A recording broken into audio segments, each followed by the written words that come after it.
Good morning. We are extremely pleased that you are here. It is good to come together for the purpose of co-creating. Do you agree? Yes. Yeah. You do. You are knowing what you are wanting? Pretty much. You are enjoying desire within you. Desire feels good to you. Even that which hasn't manifested. You've been listening to us for a while. You know we always poke you with that stick. You like being the creator of your own reality. You see law of attraction as your friend. Very consistent friend. Reflecting back to you exactly what you've got going on. It's all right when you know you have control of that, yes? Control of your vibration. Do you have control of it? Do you have control of your reaction to stuff?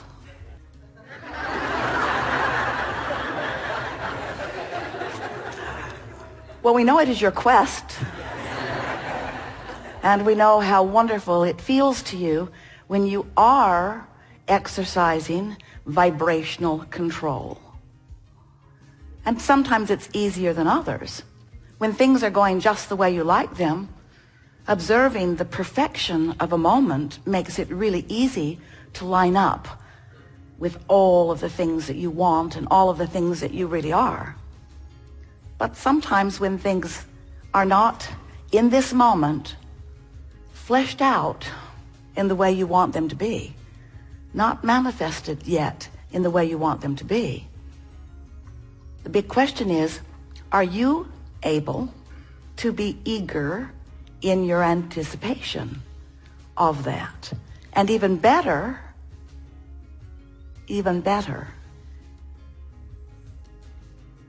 could the idea of it fulfill you? No, Abraham, no. Please don't ask us to just use the power of our mind to be happy. We need stuff. Lovers and money and fast cars. We need all of that. And we acknowledge that lovely manifestations do perpetuate a vibration that brings more. So if you have wonderful things that you can observe, and you are using those wonderful things that you are observing as the basis of your vibrational offering, then you'll offer more. Your point of attraction will be affected by the wonderful things you are seeing and the wonderful ways you are feeling, and you can just keep that going. And if you could only control those around you, then you would all be living happily ever after. Life's good, you see it, you offer a vibration about it. The law of attraction matches you up with more like it, and you say, see how easy this is. And in fact, that works so well, because when things are beautiful around you, and you are feeling good, that is in fact what makes you and others attempt your futile effort at controlling others. You start with your children when they're little. Be good. That's tricky, isn't it? What does good mean? As little ones, you find out pretty soon that means be good means do what they want. Has very little to do with what you want, because often when you do what you're inspired to do, you're classified in the bad category. Stay off the roof, they say. But it was so fun to be on the roof. That barn came almost down to the ground in the back, and you could get on it and climb all the way up to the top. You could see all around town. You were so high. And then someone saw you, ratted you out, told your mother. Esther was grounded for 2 weeks. Didn't make sense. She knew what she was doing. She was sure-footed. She didn't want to fall off the barn. She had no intention of falling off the barn. She would have never fallen off the barn. It was far down there. She stayed back. She knew better. It was bad to be on the barn. How can it be bad to be up on the barn? It felt so good to be up on the barn. So after a while, you have enough experiences where you are sort of trained to be confused. When things feel really good, they're considered really bad. Sex, stay away from that. Rich people, decadent.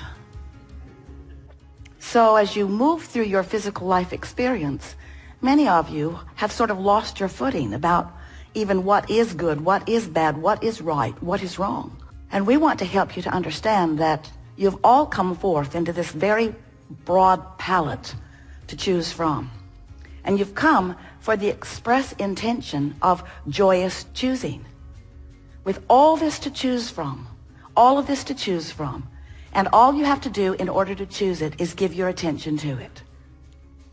But because of your confusion about what's right and wrong and good and bad and what they want and what you want and wanting to please them, so often you become, I want to be very kind here, sort of psychotic choosers, sort of maniacs in your choices, sort of all over the place, weighing the pros and the cons and the pluses and the minuses and the shoulds and the shouldn'ts, and talking about not only the things you want, but the things you don't want, not only the things you like, but the things you don't like, not only the things that you consider to be good, but the things that you consider to be bad, all along not realizing that you're practicing vibrations, and in practicing vibrations, through your thought, through your focus, through your attention to them, that you are offering a vibration that is a very mixed bag, and law of attraction is responding to all of it.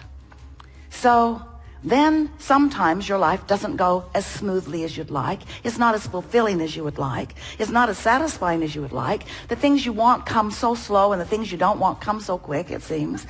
And so we are just wanting to help you to sort this out, to understand why it is you're getting what you're getting, so that you can make some changes if you want to in what you're attracting. What are the dominant components of your life? Because as you get hold of this understanding of this powerful law of attraction, you will come to know that the components of your life are made up by the focused elements of your life. And the things that you give the most attention to, the most airtime to, the most thought time, the most think time, the most talk time, those things that are most active in your vibration are the things that are coming around you most. And we want to say to you, you are doing extremely well. Look at the magnificent balance of your life experience. You are doing really, really well. But you could be doing so much better for yourselves. And we don't come here with any ideas or attitudes about what you should be doing differently. This gathering is not about that at all. We just know that through your life experience, that you came into this body from source energy, and that source energy part of you is still active and alive and vibrating and pulsing within you. And we know that as you got here in your physical body, and as you are remaining here in your physical body, and as you're exploring the variety that is around you in your physical body, in knowing what you don't like and knowing what you like, in knowing what you don't want and knowing what you want, in having problems that have solutions and questions that have answers, you are offering vibrations that are causing rockets of desires and, hear this, expansion of your beingness. You just can't move through a moment in time, not a day, not an hour, not a minute, that you're not exploring and launching rockets that are causing an expansion of your beingness. But most of our physical friends are not aware of that expanded beingness part, because they're taking score only of the manifested part, and that's the part they're talking about all the time, and that's past tense. That's old news. Once it's manifested, it's done. Who you really are and the life that you are living and the being that you are is that being who's moving from where you are into the next, into the next, into the next. Everything really is forward for you. Everything is forward for you. Now, that doesn't mean that you can't contemplate the past and affect what's forward for you. But your power is in your now. And the power that you possess in your now is the power to align with your expanded beingness. The power to focus forward into that which you have already become vibrationally. Because we have to tell you, the fun part of physical life is to shoot off those rockets and then line up in the direction of them. And the manifestation of the things that you want, that's not what you came for, although you will get plenty of that. But we want to convince you that your joy is in the becoming. Your joy is in the journey, not in the destination. And it's nice to know that there is destination after destination after destination after destination after destination, and that's what makes journey, journey, journey, journey, journey the eternal experience that you are about, you see. We are eternal beings.